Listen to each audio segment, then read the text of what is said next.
you now. Oh, lovely. It was, I couldn't hear you before. Oh, okay, yeah. I'm glad. It's a lot. I'm going through a lot. What happened? What happened? You don't want to know. Let's just get this interview out of the way. You motivated me. That's like last week I was remember how nervous I was? I overthought it. I was like, yeah, I'm gonna wear my wig. Today I was like, boy, I cannot. I can't. Dude. Me on the other hand, I look forward to these sessions because then I've got a reason to put on makeup. Right. But today I was on my way out, right, to go do the broadcast from elsewhere with my sister because of the technical glitches, right? But as I leave, my neighbor's got an emergency. Now she needs to use my car. So me being the person that I am, I'm like, yo, girl, take my car. And then she gives me her phone, right? I left my makeup kit in the car. So that's why my face is like this. I get to give Pila Chomi. Yeah, Tata Shem. Too much. Too much. Wow. How are you doing this morning? Well, this afternoon, my darling. How are you? Let's talk about you. You know, I'm good. Okay. Like, I'm okay. Like, you know how I was prepping to bake? I still haven't baked because I had like a hectic morning. All of a sudden, I got calls from work. They were saying either I come in or I jump on a message. And I was just like, I can't right now. So I couldn't go. So I had to like do everything over the phone. But yeah, I'm fine now. I'm fine. Get happy like a school, eh? I look good, right? I look clean. Yeah, now ready. I like how you are as nocturnal as I am. I find that I get very creative and very productive, like in the AMs, right? And as soon as it hits like 6, then it's time for me to sleep. And then kaboma 11, I wake up and I start my day. You get it. You get it. Like, I'm my most productive at night. I literally do everything better at that time. I'm a nightmare in the morning. And then round about this time, it's when I'm like, okay, yeah, I'm all right now. I'm all right. But genuinely, I work better with you. It's just how I am. Yeah. So when you were up, I was like, I feel that. Yeah. And also, like, I feel like you and I have really a lot of similarities. I like the fact that you love the kitchen. You're always in the kitchen. Girl, because I love food. Come on. Dude. I love to eat, man. You see there. So I was saying to someone, I was like, these curbs aren't for free, baby. That is so true. We got to maintain these curbs, man. Come on, man. You know what I'm saying? Some stuff to hold on to. Hello. Lovely stuff. So for obviously, you know, for people who don't know who you are, who are going to be watching this, they need to understand who you are. Personally, I just want to start at the beginning. You know how I am. You know, I don't leave any stone unturned. So let's start with your names. Kgothatso Lily Ntlatleng, right? Ma'am. Tell me who Kgothatso Lily Ntlatleng is. Where do I start with her? She's a oh my God, she's a whole lot of things. But more than anything, she's just trying to get shit done right. That's the main thing about her. So it's weird. I'm speaking of myself in third person. That's like psychopathic traits, no? But yeah, I don't know. Like, you know, born and raised in Garankuwa. Well, I was born in Garankuwa, raised in Orchards. And then obviously, you know, we came into each other's worlds when I came to Hillview for a year. But yeah, that, you know, really struck, like, you know what, I'm stubborn, I'm rude. Apparently I can be ignorant, but more than anything, I'm respectful. I stick to my guns, and I hope I'm always doing something right at the end of the day. And at the end, like everybody else, I'm just trying to figure it out, honestly. I don't even know. Absolutely. Sometimes I don't even know who I am. Like, you know, sometimes I say stuff and I'm like, did I say that? Is that me? Yeah. But, you know. I'll be honest. I also have those moments. But for me, it's moments of genius. When I have a really dope idea, I'm like, wait! Did I just come up with that idea? You know what I mean? Like, who's this girl? Right. You know? Right. No, I don't All know right, about cool. that. I don't know about the creative part. People will say I'm funny or whatever, but I don't know. Sometimes I can't believe some of the stuff I say. I genuinely can't. Right, I don't know where it right. comes from. I'm more interested in the name Yahalili. I'm sure I've shared with you that I've got a very special place in my heart for my maternal grandmother. Yes. And her name was also Lily, Yeah. which explains why I have an eternal crush on you. And I love her so much that, you know, I felt like I had to name one of my children Lily or, you know, something like that, right? But because, you know, I'm not a biological mother yet, you know, when I buy cars, my cars are my babies, right? Yeah. So my first car was a Beetle, a 1975 shape, beautiful, beautiful. You went black vintage. leather interior. Vintage girl, you know what I mean? Yeah. And I called him Ahmed Mohammed. No. Hakeem Ahmed Mohammed. Okay. Yeah, I know. It was that time during those bombings with the, you know, so yeah, I'll bomb you. So yeah.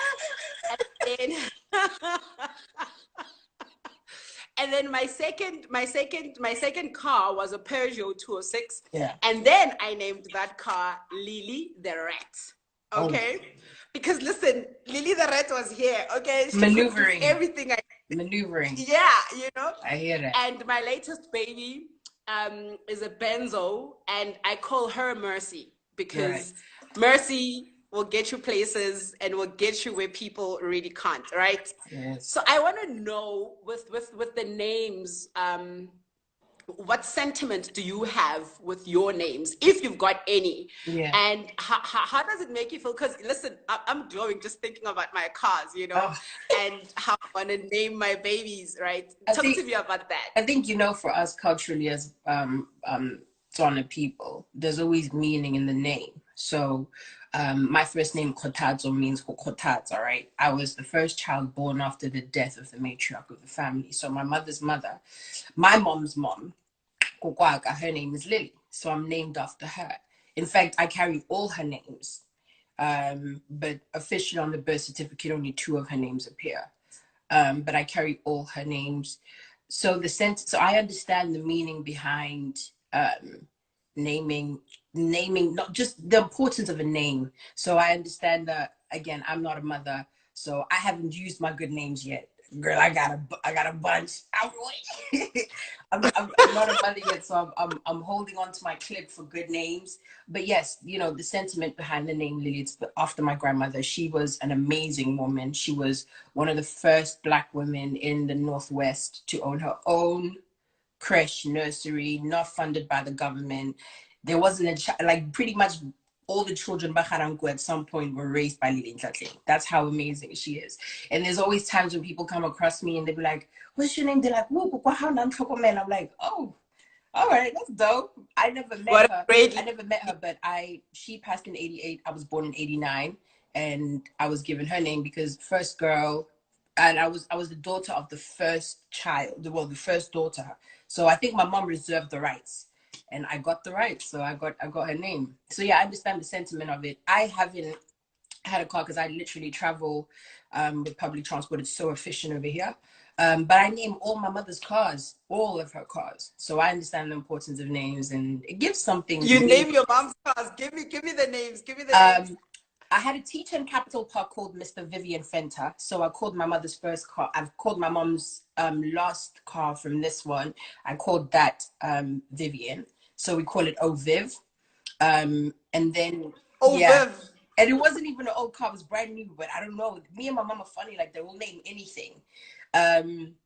And then this car, she has a Mercedes C-Class, and we call her Michelle Obama because, you know, she's so pristine and she's gorgeous. So yeah, so I get the meaning behind it. I don't think a lot of people do it. That's the weird thing. I name everything. Teddy bears, I name them. You know, because it gives it an emotion. It gives it something. I don't know what it is. It gives it a personality. Yeah, absolutely. Yeah. All right, cool. So let's get into the meat of this conversation. Let's get it.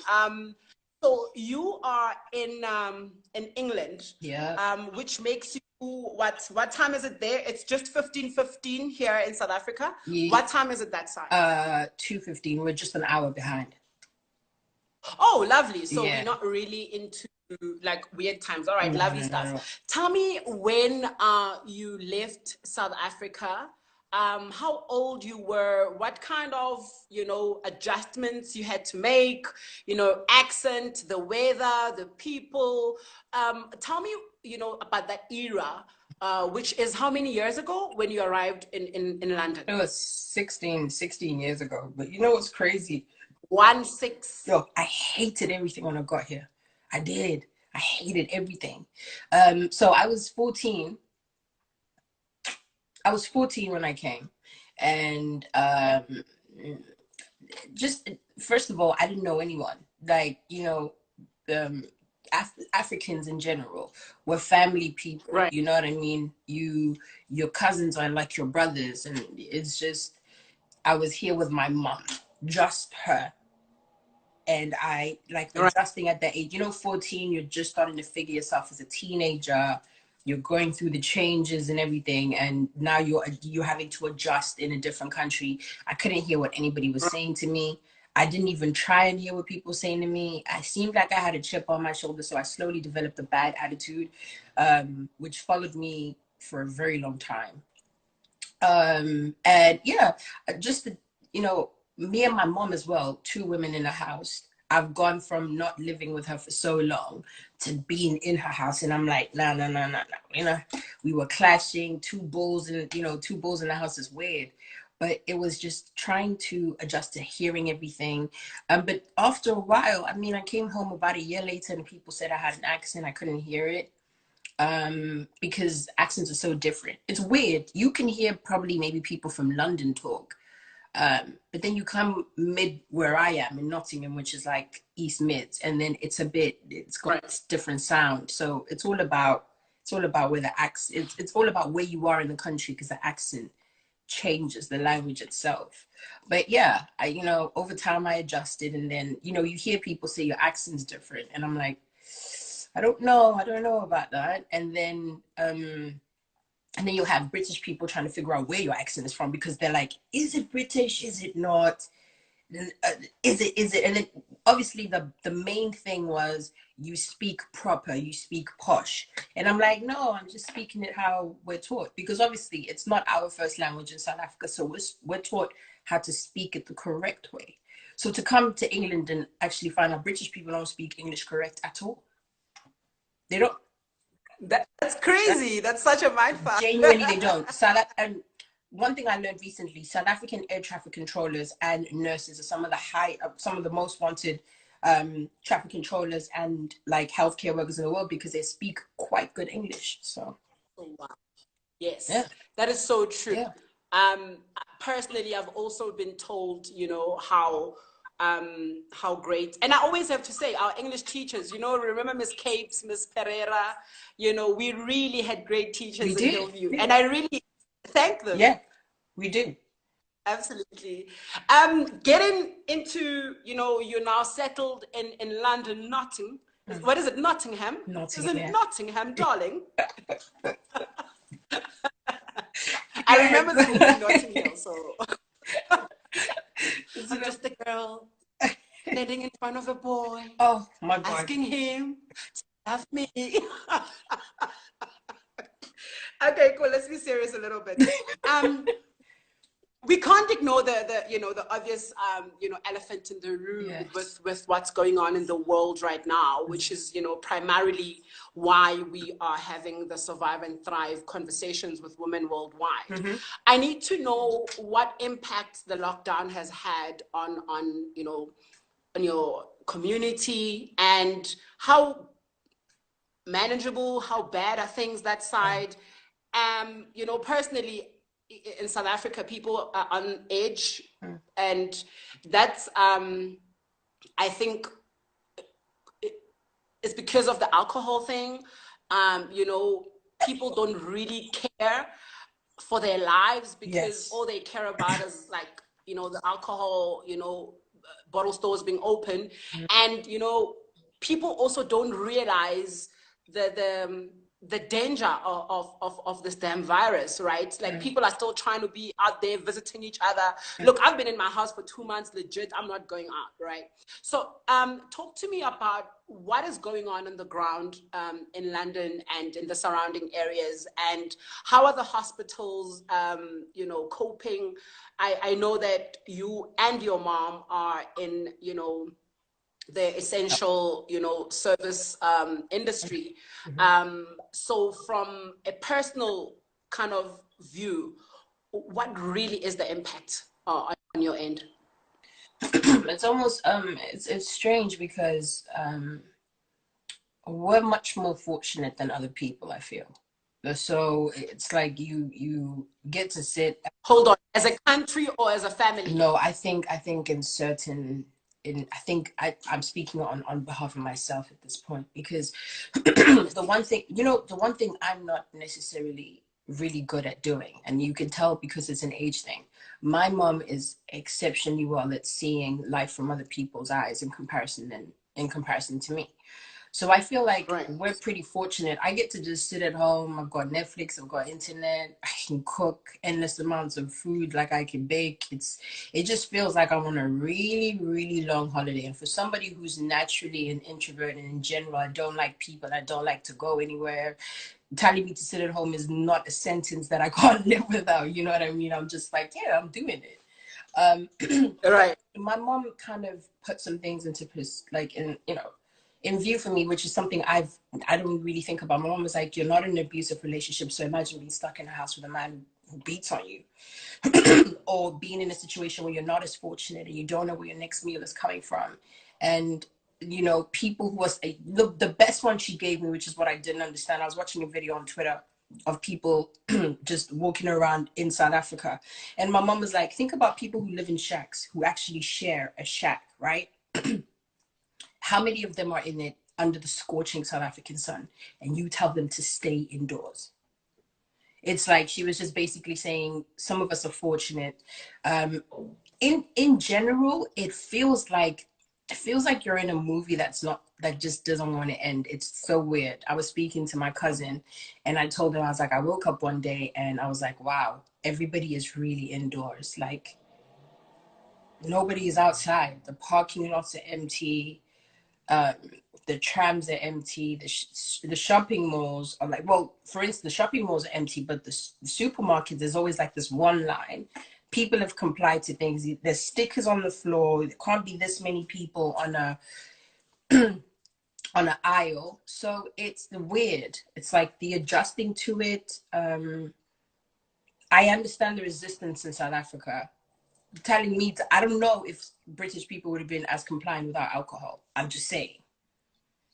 But then again, we go back to what I said, where I said I really applaud Cyril Ramaphosa for his decision. I think that he was stern. He was realistic with the country's resources and how it would affect everything if it got to the point that it did in obviously Europe and America. And so I understand that people don't really like his decision, but I applaud him, understanding that alcohol is a gateway to a lot of things.